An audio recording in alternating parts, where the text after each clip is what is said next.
Allez, c'est parti, les vérins. Les vérins, c'est des petits engins très pratiques qu'on trouve beaucoup dans l'industrie.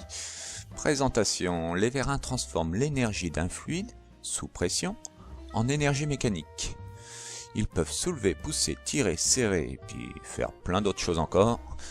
Les utilités qu'on peut leur trouver sont multiples. Là, on a une petite photo d'un vérin déjà. Allez, on va regarder une application dans un petit film. Donc là, j'ai trouvé sur YouTube, bien sûr, une petite application là, c'est une étiqueteuse. On voit deux vérins. Donc la tige rentre-sort pour bloquer les petites boîtes, qu'elles n'arrivent pas tout en même temps. Le tapis roulant les entraîne. Et mes deux vérins ici servent à bloquer. Et là, on met l'étiquette sur les boîtes. Donc on voit, c'est une translation de cette pièce-là, là, avec deux galets là, qui sont en liaison pivot sur leur axe. Ils sont pas moteurs les galets, c'est juste pour guider là. Le moteur, c'est cette espèce de grosse éponge là. On vient, justement les galets viennent pousser la boîte contre l'éponge. Et l'éponge comme elle tourne, ça fait tourner ma petite boîte. Et comme ça l'étiquette se fixe dessus.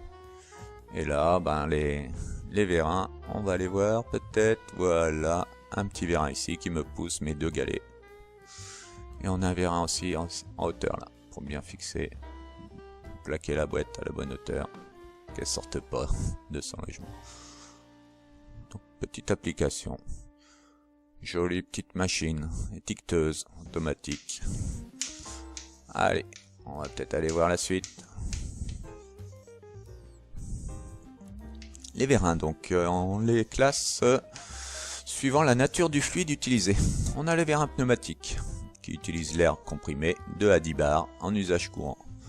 Donc voilà un petit exemple de vérin pneumatique. Quand on le reconnaît, la tige est souvent filetée au bout avec un écrou, comme ça vous pouvez fixer ce que vous voulez dessus. On a les tirants ici pour rigidifier l'ensemble, fixer bien l'ensemble. Le fond de vérin, le nez de vérin et le cylindre au milieu. Donc on verra tout à l'heure ce qu'il y a dedans. Cela c'est les vérins pneumatiques. Et on utilise aussi de l'huile. Donc sous pression jusqu'à 350 bars. Là ça permet d'avoir des efforts beaucoup plus importants avec de l'huile. Et voilà à quoi ressemble un vérin hydraulique. Donc pour le même diamètre, hein, ils sont pas forcément plus gros les vérins hydrauliques. On va avoir des efforts ici en bout de tige, en sortie de tige, beaucoup plus importants. Ceux-là on les reconnaît bien, souvent ils ont une chape, les vérins hydrauliques, arrondis comme celle-ci. Alors, on rajoute sur le cours que vous pouvez télécharger et imprimer. Il y a un lien dans la description là du film. Vérin hydraulique. Les critères de choix du vérin. Les pneumatiques, ils sont faciles à mettre en œuvre, coût réduit, très nombreux dans l'industrie. En usine, c'est très pratique. Par contre, au niveau des efforts, c'est plus limité de la force. L'hydraulique, lui, va coûter plus cher, mais on a des forces beaucoup plus importantes. Et les vitesses de tige sont plus précises, plus régulières avec l'huile. Alors là, j'ai pas pu m'empêcher de me faire plaisir. J'adore ces engins-là. Petit rêve d'enfant, pouvoir piloter un gros camion comme ça. Donc on a un petit tractopelle, petit, il est déjà bien balèze. Donc je fais pas de pub, mais c'est Ducat. Un grand fabricant, avec des belles bécanes. Je vous laisse apprécier, et on va pouvoir voir ce magnifique vérin hydraulique. Donc là on a des charges très importantes, vérin hydraulique, on va avoir des efforts très très importants avec ça. Surtout que là c'est du gros diamètre. C'est pas de la gnognotte. Magnifique camion. Alors là, la pelleteuse, celle-ci, au lieu d'un vérin on en a deux. Elle est énorme. En trois coups il remplit le camion, qui est pas un petit camion. Donc vérin hydraulique ici, multiplié par 2 à chaque endroit, pour avoir des efforts de charge là, super importantes. Les tiges, on voit la tige de vérin sortir ici quand le bras avance. Et on va la voir rentrer quand il va décharger. Normalement ça va rentrer ici quand ça bascule. Voilà, c'est ça qui nous fait basculer. Magnifique engin. C'est du gros, c'est du lourd. Alors, on les voit d'un peu plus près, avec les chapeaux au bout. Là, le prix d'un vérin, ça doit être déjà assez impressionnant. Avec le petit bonhomme dans sa cabine.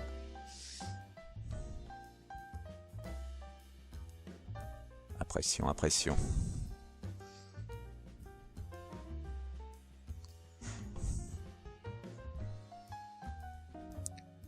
Voilà. Ça, c'est mon engin préféré. 797B Caterpillar. Une bête. 3550 chevaux. 117 litres de cylindrée. Il fait 265 tonnes seulement à vide. Et il peut transporter 360 tonnes. Donc dans sa benne là, on peut mettre 220 mètres cubes d'un coup. Par contre, c'est pas une fusée. Il roule à 67 km/h maxi. Heureusement qu'il va pas plus vite parce que pour l'arrêter quand il est en charge, il faudrait quelque chose là. Système hydraulique, hein, juste pour enseignement, 996 litres. Quand vous faites la vidange, il faut prévoir quand même un beau bac. 9,15 m de large, on risque pas de le rencontrer sur nos routes. 7,60 m de haut et 14,50 m de long. Et là, on va voir les petits vérins. Et ça, c'est beau aussi. Vérin, tige télescopique ici. Voilà, la tige est en deux parties. On essaiera de faire un sujet avec un vérin à tige télescopique. Des efforts énormes pour faire basculer ça.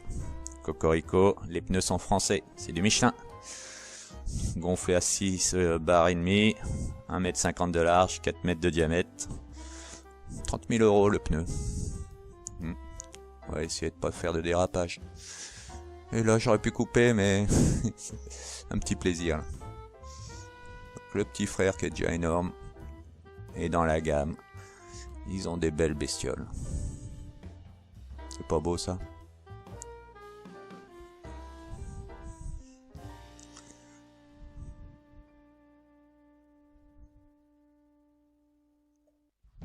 Voilà, allez, on va pas rester là-dessus quand même, mais j'adore. Constitution d'un vérin, c'est vrai, on parlait de vérin. Donc un vérin va être constitué d'abord du fond de vérin, l'arrière du vérin, du nez de vérin, l'avant du vérin, et au milieu, on a un cylindre, le corps du vérin. Alors, à l'intérieur, qu'est-ce qu'on a de beau? Le principal, c'est la tige du vérin. Tige du vérin ici, et cet arbre-là. Donc celui qui fera le boulot. On a le piston ici. Le piston, ben ça dépend du type de vérin que vous avez.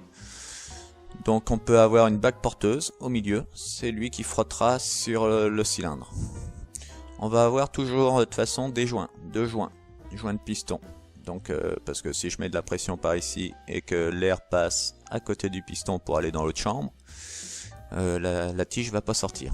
Donc il faut bien avoir deux joints et en bon état ici au milieu pour que la pression puisse monter là et pousser mon piston. Celui-là il est équipé d'un aimant permanent. On a un petit aimant au niveau du piston. À quoi ça sert? Ben, on peut équiper le vérin de capteur magnétique. Petit capteur magnétique ici et ici. Donc un vérin de toute façon sur une chaîne automatisée on a besoin de savoir s'il est sorti ou rentré.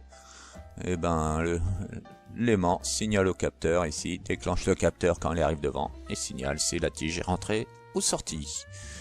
Qu'est-ce qu'on a de bon bien encore? Une petite bague autolubrifiante sur mon alliage de cuivre ici qui guide ma tige. Et on a un joint de tige ici à l'entrée au nez de vérin. Joint de tige ou joint racleur on l'appelle aussi. Ça va racler la saleté qu'il peut y avoir sur la tige quand elle rentre. On va pas mettre des saletés dans notre magnifique vérin. Donc le joint racleur empêche la saleté de rentrer. Bague autolubrifiante on a vu. Manchon de l'amortisseur. Ah, le vérin quand il arrive en bout de course, s'il n'y a pas un amortisseur, il va taper dans le fond. Dans le nez, des deux côtés, ça taperait. Donc on va avoir un système d'amortissement en fin de course. Ce système, il est à l'avant, à l'arrière, il est assez simple. En fait, l'air qui est ici derrière quand mon piston recule, faut qu'il puisse s'échapper rapidement. Donc la grande partie de la course, il s'échappe très facilement par l'entrée d'air. Par contre, il y a un moment, ici, ce manchon va bloquer Et l'air va être obligé d'utiliser un autre passage qui va être réglé. L'ouverture de ce passage va être réglée avec une vis de réglage de l'amortissement. Donc en fait, on limite juste la vitesse de sortie de l'air ou de l'huile. Comme ça fait un amortissement. Pareil à l'entrée, on va avoir une vis de réglage qui sera sûrement par ici. Ça, c'est l'orifice pour mettre l'arrivée d'air ou d'huile. Et là, c'est la sortie d'air ou d'huile en amortissement seulement. Donc non, là, c'est la vis de réglage. Alors, on a parlé de tout ici. Bague porteuse ici, c'est la partie du milieu du piston qui frotte sur le cylindre. Je crois que je l'avais dit. Allez, la suite. Qu'est-ce qu'on a de beau? Deux types de commandes. Les vérins simple effet, l'ensemble tige plus piston, se déplace dans un seul sens, sous l'action du fluide sous pression. Le retour est effectué par un autre moyen, soit c'est le ressort, soit c'est la charge qui est au bout ici, si on met le vérin verticalement. Donc on envoie de l'air ou de l'huile sous pression ici, mon piston, il avance. Donc sur le dessin là, il n'y a pas de dessiné, il faut forcément une échappée d'air ici, parce que l'air qui est ici, s'il peut pas sortir, mon piston il va pas vouloir avancer. On a le schéma là aussi. Donc un seul petit trait pour montrer que c'est un simple effet. Et le retour par ressort, ça symbolise le ressort. Donc moi quand je fais du schéma cinématique sur les vérins, je mets une liaison pivot glissante ici au bout. Le guidage de ma tige. Vérin simple effet. Vérin double effet. L'ensemble tige-piston peut se déplacer dans les deux sens sous l'action du fluide. L'effort en poussant, tige sortant, est légèrement plus grand que l'effort en tirant, entrée de tige, car la pression n'agit pas sur la partie de surface occupée par la tige. Alors, voyons voir. Ici, pour sortie de tige, on envoie la pression par là. Hop, ma tige sort. Attention, ici, il faut que ce soit l'échappement. Faut pas garder le fluide sous pression. Après, j'envoie la pression de ce côté-là, en ayant bien coupé la pression de l'autre côté. Ma tige rentre. Le schéma, il est simple. Double effet, il y a un petit bâton des deux côtés. Et ben on va voir un petit film sur la pression là. Hop, joli petit vérin. Donc voilà, pression d'huile ou d'air. D'un côté, ça pousse le piston. Si je coupe la pression de ce côté-là et je l'envoie de l'autre côté, ça me fait rentrer mon petit piston. Une fois ça suffit pas, on regarde une deuxième fois. Donc là, l'air appuie sur la surface complète du piston. Par contre, dans l'autre sens, il y a la tige au milieu. Donc l'air ou l'huile appuie que sur une partie de la surface. C'est pour ça que le vérin il a un peu moins de force en rentrant qu'en sortant, puisqu'il a un peu moins de surface ici pour la pression. Il y aura un petit calcul, on fera des applications pour calculer la surface en fait de ce côté-là. Eh bien, je crois qu'on a fait la belle présentation des vérins. On va peut-être aller voir maintenant des applications. Complétez la légende du dessin ci-dessous en indiquant le numéro de l'élément désigné. Alors, on va compléter la légende ici avec les numéros. 1, le joint de piston. Mon piston, il est là. Il y en a 2 joints. Ici, pour empêcher l'air ou l'huile de passer de l'autre côté de la chambre. Si je monte en pression ici, ça va pousser le piston et ça va pas passer sur les côtés. Voilà pourquoi il y a un joint. 2, amortissement, joint d'amortissement de tige. Alors, ma tige ici, on a un système d'amortissement en fin de course, en sortie et en rentrée de tige. Comment ça marche? Alors, quand le piston est avancé ici, l'air, si je veux que mon piston rentre, l'air il va s'échapper directement par ici. Et dès que j'arrive en fin de course, j'ai cette partie-là qui vient boucher le trou ici. L'air ne peut plus s'échapper de la chambre. Donc l'air est bloqué là, il peut passer par ici, juste par le petit trou là. Et donc on peut régler le débit d'air. L'air va se comprimer un peu, mais va quand même s'échapper. Donc en fin de course, le piston va continuer plus doucement. On peut régler le débit ici avec une petite vis de réglage. Donc le joint d'amortissement de tige, eh ben ça va être celui-ci. On en a un derrière, mais on en a un aussi en sortie de tige là. Quand cette partie arrive ici, il bloque l'air qui s'échappait par ici. Et l'air va être obligé de prendre un chemin où on peut régler le débit. Voilà, les deux joints d'amortissement de tige. Le joint racleur, ici, pour nettoyer ma tige de vérin ici. Il ne peut pas y avoir des saletés dessus, hein. On ne sait pas dans quel milieu il va travailler ce vérin. Le flasque avant, c'est la partie avant du vérin, c'est le nez du vérin. Le flasque arrière, c'est la partie arrière du vérin. Toc. Le cylindre, bah, c'est le corps du vérin, la partie principale ici. Le tampon amortisseur, donc on vient d'en parler, il y en a deux. Il y a celui-là, qui vient ici, qui bloque le passage de l'air, ou celui-ci, qui en rentrée de tige va bloquer le passage de l'air. Toc. La bague porteuse du piston ici, c'est elle qui va frotter sur le piston, pour limiter le frottement, plutôt que d'avoir tout le piston qui frotte dessus. Donc c'est là que va se faire le guidage. 8, 9 le piston, bah, c'est ma pièce principale ici. 10 la tige, mon axe ici, toc, pièce 10. 11 bague de guidage, donc j'ai une petite bague de guidage ici, en alliage de cuivre, pour guider ma tige ici en sortie. 12 vis de réglage d'amortissement en rentrée de tige. En rentrée de tige, c'est par ici, quand la tige rentre dans le vérin, donc la vis de réglage c'est celle-ci. Vis de réglage d'amortissement en sortie de tige, et ben c'est de l'autre côté. Voilà pour ce petit exo. Bon, maintenant on connaît les principaux éléments d'un vérin. Et ben le but quand même de ce cours pour moi c'était d'aller voir un petit peu la pression. Donc je commence par un cube, un beau cube ici. On va commencer à parler de pression sur une surface ici d'un cube par exemple. Donc on a des calculs de surface à faire. Bah, pour un carré, c'est côté fois côté. Donc le côté ici de la face blanche, c'est 2 fois 2. 2 fois 2, et on est en centimètres. 2 fois 2, centimètres fois centimètres, ça me donne bien des centimètres carrés. Surface en centimètres carrés. Donc au niveau des unités, c'est là que c'est un petit peu compliqué des fois. Faut bien être attentif. Donc la surface d'un carré, ça va. Après, on va appliquer sur chaque petit carré blanc ici, chaque centimètre carré ici, on va appliquer un effort de 2 newtons. La pression est la force par unité de surface. Donc c'est 2 newtons par unité de surface. Nous, l'unité de surface, c'est 1 cm carré. Par unité de surface, c'est ce qu'on appelle la pression. Donc sur cette face blanche, on parle de face blanche entière là, sur la face blanche, nous avons une pression, ça va être en newton par centimètre carré. Donc faut regarder sur 1 cm carré combien on a de newton. On a bien 2. La pression sur la face est de 2 newtons par centimètre carré. Mais je voudrais remplacer toutes ces petites pressions, tous ces efforts de pression sur chaque carré par un seul effort.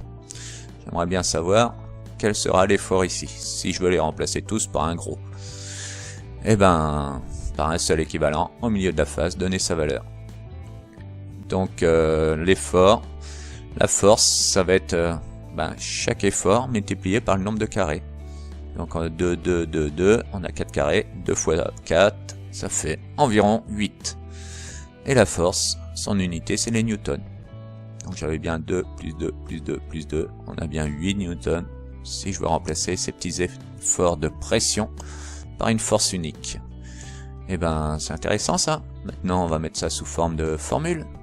La force, donc nous on est en newton, c'est la pression, on était en newton par centimètre carré, fois, le petit point là ça veut dire fois, la surface en centimètres carrés. Donc c'est au niveau des unités, faut bien faire attention. Newton par centimètre carré, la surface, on la met forcément en centimètres carrés. On peut pas multiplier des millimètres par des centimètres, ça marche pas. Donc c'est là que ça se plante certaines fois. Attention, être bien attentif aux unités. Une formule à bien connaître, rentrez-la dans la calculette, mettez-la partout où vous voulez. Celle-là, faut la retrouver sans problème. F égale P fois S. Force égale pression fois surface. Bon, on a d'autres unités qui sont utilisées. L'unité officielle, c'est le pascal. Le pascal, c'est un newton par mètre carré. Et c'est une pression très faible. Donc en mécanique, on a des efforts importants. C'est pas cette unité-là qu'on utilise. On est plutôt dans le mégapascal. Mégapascal, c'est le newton par millimètre carré. Donc là, on est plus proche de nos engins qu'on étudie. Et pour les vérins, eh ben, il y a une unité, le bar, qu'on utilise tout le temps à l'atelier. Donc quand on parle de pression dans des vérins, on parle tout le temps en bar. Le bar, c'est des décanewtons par centimètre carré. Décanewtons par centimètre carré. Et là, il y a une correspondance entre les bars et les mégapascals. 1 mégapascal, c'est 10 bars. Donc, toutes ces petites unités là, c'est pareil, il faut les copier quelque part et les retrouver très rapidement. On va essayer d'appliquer maintenant notre formule, et en faisant attention aux unités. Donc, toujours sur mon petit cube ici, on a une surface, on veut calculer la surface d'une face, la face jaune ici. Je voudrais calculer la surface. Pour un carré, la surface, c'est côté fois côté. Et là, tiens, là sur le dessin c'est donné en millimètres, et ici on vous demande le résultat en centimètres carrés. Donc on va calculer directement en centimètres. 45 mm c'est environ 4,5 cm, donc 4,5 fois 4,5, ça me donne 20,25 cm². Donc il faut réussir à jouer avec les unités. Pourquoi je voulais des centimètres carrés là? Eh ben c'est parce qu'après on me donne une pression en bar. On a une pression de 6 bars ici sur la surface. Pression de 6 bars. Les bars, c'est des décanewtons par centimètre carré. Donc autant calculer la surface tout de suite en centimètres carrés. Ça m'évite de faire des conversions. Donc calculer la force sur une face, pardon. La force, c'est la pression. On va garder 6. On va garder les décanewtons par centimètre carré. Fois la surface. On l'a en centimètres carrés. Ça va bien fonctionner. 6 fois 20,25, 121,5. Joli résultat. Mais un résultat sans unité, ça sert pas à grand chose. Donc l'unité, on regarde ici notre calcul, on avait des décanewtons par centimètre carré, multipliés par des centimètres carrés. Les centimètres carrés se sont éliminés, il nous reste quoi? Des décanewtons. Voilà pour l'unité. Donc bien faire attention, lisez bien avant de lancer les calculs, pour pas se planter dans les unités. Les bars, à savoir, décanewtons par centimètre carré. C'était bien, on en fait un autre. Allez, un beau cube ici. Donc celui-là il doit être balèze à faire. Je sais pas s'il existe pour de vrai, ça doit. Allez, on est sur une pression de 2 mégapascales ce coup-ci. Sur la surface jaune, 2 mégapascales. Donc les mégapascales c'est des newtons par millimètre carré. Donc la surface, on va aller la calculer directement en millimètres carrés.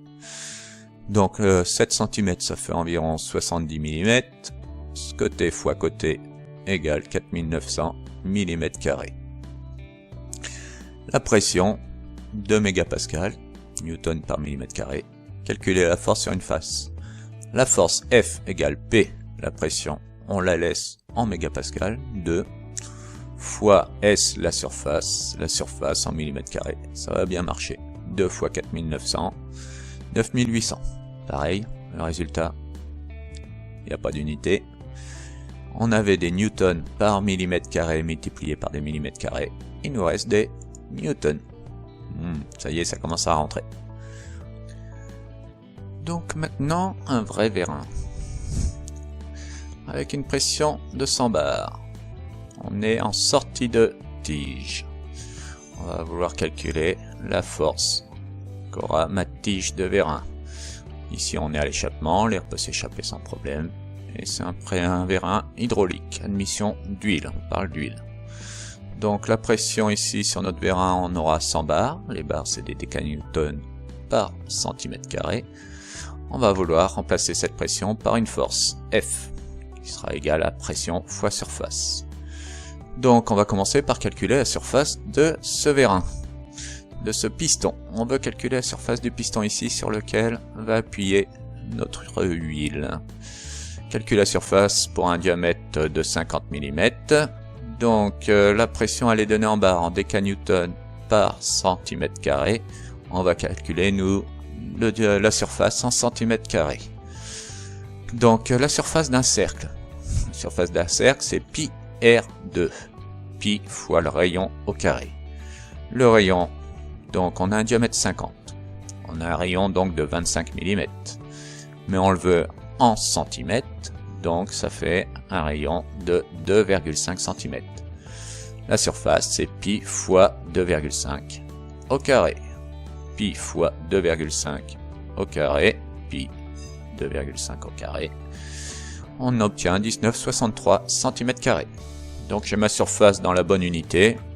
Là, le calcul de la force, maintenant, ça va être assez facile.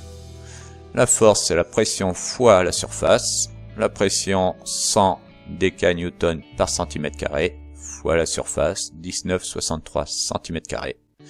On obtiendra un résultat de 1963 décanewtons. On avait bien des décanewtons par centimètre carré multiplié par des centimètres carrés. Il nous reste des décanewtons. Et ben voilà pour un premier calcul de force sur un vérin.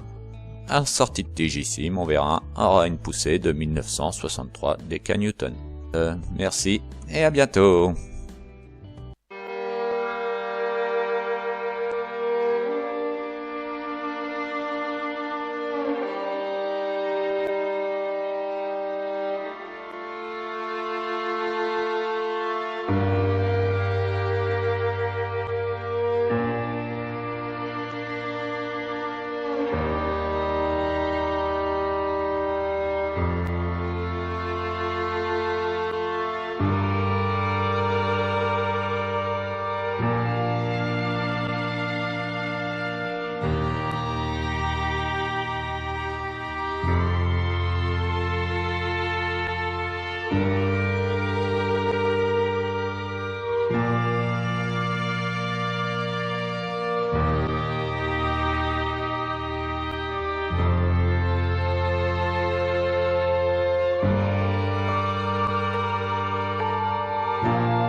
Qui a volé le vérin? Ben, c'est pas moi. Qui a volé le vérin? Prépare les cordes.